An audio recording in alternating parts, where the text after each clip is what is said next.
Ahora a ver la función flow, es probablemente la función más importante que tenemos en este primer apartado de conceptos preliminares, ¿vale? Nos va a servir para construir un grafo de control de flujo, un control flow graph, un CFG, ¿de acuerdo? Entonces fijaos que en este caso toma un statement, es decir, pues básicamente un programa, y nos va a devolver un conjunto de pares de etiquetas, ¿vale? Esta P del principio es el power set, el conjunto potencia, y denota pues el conjunto de conjuntos de pares etiqueta etiqueta, ¿vale?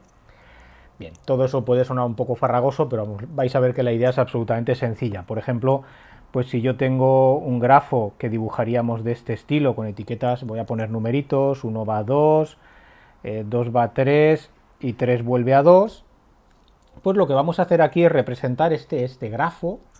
Digamos, por un lado tendríamos los nodos, que serían el 1, 2 y 3, y por otro, que es lo que calcula esta función flow, tendríamos los arcos. ¿Cómo vamos a representar los arcos? Pues mediante pares, ¿vale? De origen a destino.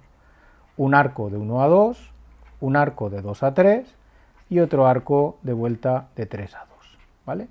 Así es como representaremos, digamos, de manera textual el grafo de control de flujo de un programa, ¿vale?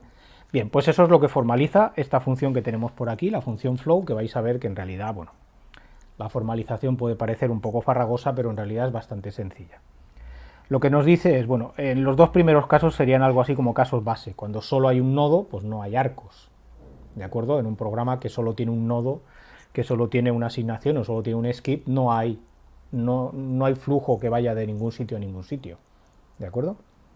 En concreto, de ningún sitio a ningún sitio quiere decir de un bloque a otro bloque. Como solo hay un bloque, no hay control que vaya de un sitio a otro.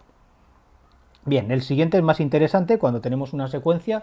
¿Qué es lo que ocurre? Pues bien, con las secuencias lo que vamos a hacer es, bueno, pues la idea intuitiva es muy sencilla. Si yo tengo una secuencia S1, S2, ¿vale? Y digamos S1 pues está dibujado como un grafo y S2 es otro grafo, pues la idea intuitiva es que nos hace falta una flecha que una esas dos cosas, ¿vale? No es tan sencillo por un pequeño detalle que hemos visto anteriormente, y es que puede ocurrir que S1 no tenga un único nodo final, sino que tenga varios, ¿vale? Podría ocurrir que tuviera dos nodos finales, en cuyo caso necesitaríamos dos flechas desde esos dos nodos finales de S1 hasta el nodo init, que este sí tiene que ser único, de S2, ¿vale? Y bueno, eso hace que la definición, que la tenéis por aquí, pues sea un pelín más complicada, simplemente porque tiene en cuenta que S1 puede tener más de un nodo final. Pero ya digo, la idea es conectar con un arco S1 y S2, ¿de acuerdo? Y además fijaos que se hacen llamadas recursivas a flow porque, bueno, S1 o S2 pueden ser fragmentos arbitrarios de código y por tanto, pues ahí necesitamos también calcular los arcos que puedan haber, ¿vale? Bien, pasamos al if then else. De nuevo este es muy sencillo. ¿Qué hacemos cuando llegamos a un if then else? Pues primero ejecutamos la condición y luego lo que hacemos es saltar de manera condicional a S1 o a S2, ¿vale? En el grafo de control de flujo lo que vamos a hacer es añadir esos dos arcos y eso lo tenéis aquí, ¿vale? Fijaos que aquí estamos añadiendo un arco desde la condición que tiene la etiqueta L, ese bloque, hasta la etiqueta inicial de S1 y hasta la etiqueta inicial de S2, ¿vale? Y de nuevo recursivamente pues miramos flow S1 y flow S2 por si ahí dentro tenemos, bueno, más arcos que añadir. Bien, y llegamos por último al while. En este caso la idea es que si os fijáis, cuando tenemos un bucle, lo que vamos a querer hacer, ¿vale? Imaginar que esta es la B, la condición del bucle. Normalmente tenemos una opción en la que la condición se evalúa a false y otra en la que se evalúa a true. Luego aquí haremos una serie de sentencias y volvemos otra vez al bucle, ¿vale? Así es como funciona típicamente un bucle while. Pues bien, ¿eso en qué se refleja? Pues como tenéis por aquí, nos va a hacer falta, por un lado, un arco desde la condición del bucle hasta el inicio del cuerpo, que es este de aquí, y por otro lado, desde el final del cuerpo de vuelta hasta la condición del bucle. pero con el mismo matiz que os hacía antes. Como puede haber más de un nodo final, pues bueno, la formalización es un pelín más complicada porque final devuelve un conjunto, etcétera, pero la idea es esa, ¿vale? Y de nuevo, recursivamente, pues tenemos que mirar también si hay posibles arcos dentro del cuerpo de ese bucle. ¿De acuerdo? Bien, esta es la definición formal. Y ya digo que no tiene demasiado... Bueno, puede parecer un poco farragosa, pero al final lo que vamos a hacer es muy sencillo. Bien, vamos a ver ahora este ejemplo que tenéis aquí en las transparencias. Vamos a utilizar... vamos a calcular el resultado de la función flow para este programa concreto, ¿vale? Si queréis probar a hacerlo vosotros, este es un buen momento para parar el vídeo, intentarlo y luego ver la solución, que os voy a poner por aquí paso a paso, ¿ok? Bien, en vez del programa, que ya lo he copiado aquí, voy a mostraros las reglas, aquí, ¿vale? Para que veáis las reglas que vamos aplicando en cada caso. Además, un poco para simplificar el proceso, voy a ponerle nombre a esto será C1, y todo el bucle while de entrada lo voy a llamar C2, ¿vale? Esto no son bloques, son sentencias. Por tanto, pues bueno, lo que quiero es calcular la función flow sobre el programa completo, que en mi caso es C1 secuencia C2, ¿vale? Cuando hay más, pues siempre es el operador principal es la secuencia. Si hubiera un C3, un C4, etcétera, pues sería el primero, punto y coma, y el resto, ¿vale? Como hacíamos en el tema anterior. Bien, en este caso, como el operador principal es la secuencia, tendremos que aplicar las reglas que tenemos por aquí. Y para eso lo que necesito, bueno, podríamos, digamos, calcular en sucio o donde quisiéramos, hay que calcular el init, lo voy a poner en otro color, el init de, bueno, lo estoy haciendo al revés, es el init de C2, voy a ponerlo en orden, sería el final de C1, y el init de C2, ¿vale? Porque lo que nos pide esta regla es añadir un arco que vaya desde el final de la sentencia C1 hasta el principio de la sentencia C2, con el pequeño matiz de siempre de que, bueno, pueden haber varios nodos finales y en ese caso pues habrían varios arcos. No es el caso, ¿vale? Aquí el final de C1, los nodos finales de C1, como es simplemente una asignación, va a ser solo uno. Y el init de C2, como se trata de un bucle, pues como sabéis el init, la entrada es siempre la condición del bucle, por tanto 2, ¿de acuerdo? Bien, con esto lo que tenemos es que vamos a añadir un primer arco que irá desde 1 hasta 2 y ahora, siguiendo la definición, fijaos que a diferencia de lo que tenéis aquí en la definición de la función flow para una secuencia, en los ejemplos y ejercicios lo suelo hacer al revés, ¿vale? Pongo primero los arcos específicos de esta construcción, de esta sentencia, y luego añado al final las llamadas recursivas, ¿vale? Lo hago así porque creo que es más claro, pero vamos, como es un conjunto, no tiene ninguna relevancia el orden, ¿ok? Bien, por tanto ahora me quedaría la llamada recursiva a flow de lo que he llamado C1 y a flow de C2, que es el bucle, ¿vale?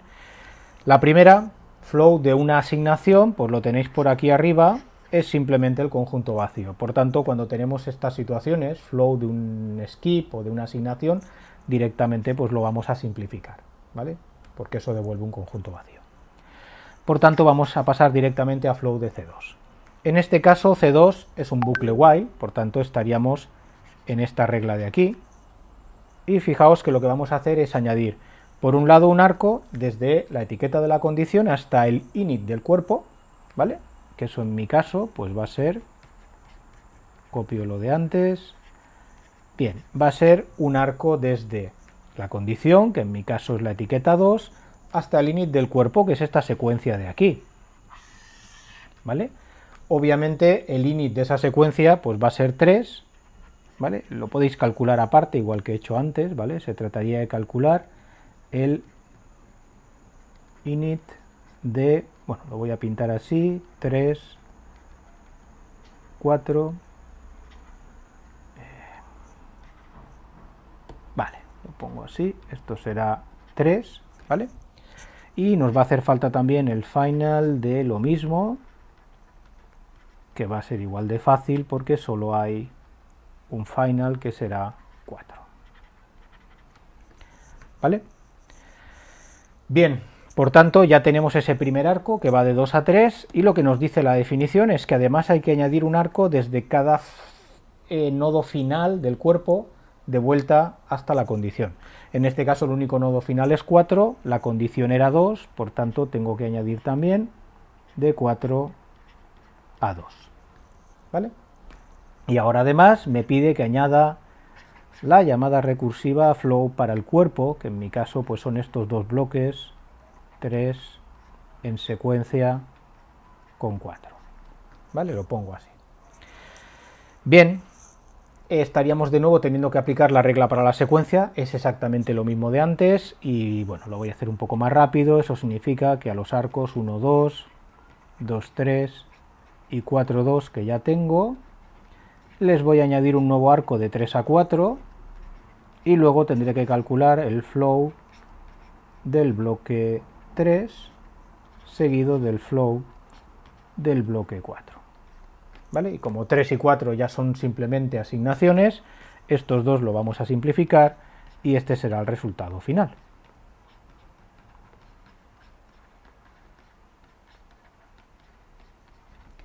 ¿Ok? Luego este sería el resultado de la función flow. A partir de aquí, ¿cómo construimos un control flow graph? Pues lo podéis dibujar de manera gráfica, como hemos hecho pues toda la vida, ¿vale?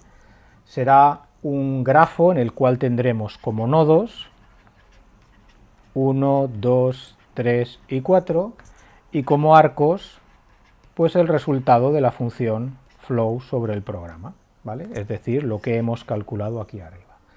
Gráficamente eso lo pintamos tradicionalmente así, pues tenemos un nodo 1, del cual sale un arco hacia 2, ¿vale? Esto de aquí, luego de 2 a 3, esto de aquí, luego pintaríamos este de 3 a 4 y por último otro de 4 a 2.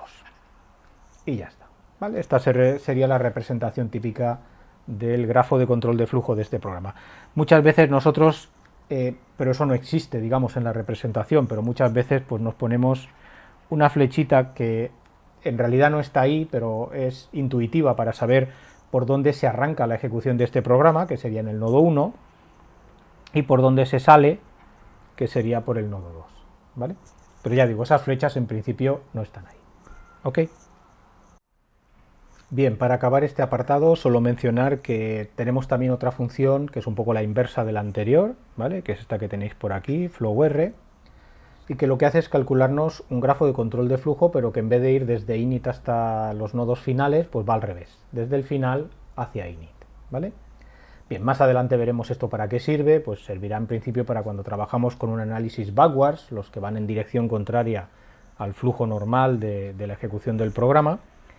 Y bueno, pues su definición, como veis, es simplemente calcular el resultado de la función flow, como hemos visto antes, y luego darle la vuelta a todos los pares, ¿vale? Por ejemplo, en este ejemplo que estábamos haciendo aquí, pues si esto era el resultado de la función flow, ¿vale? Pues flowr del mismo programa, ¿vale? No lo escribo, pues sería 2.1, 3.2, 2.4 y 4.3, ¿vale? Simplemente he cogido cada uno de los pares, 1.2, pues 2.1, 2.3, pues 3.2, 4.2, pues 2.4, 3.4, 4.3, ¿vale? Simplemente es tan sencillo como eso.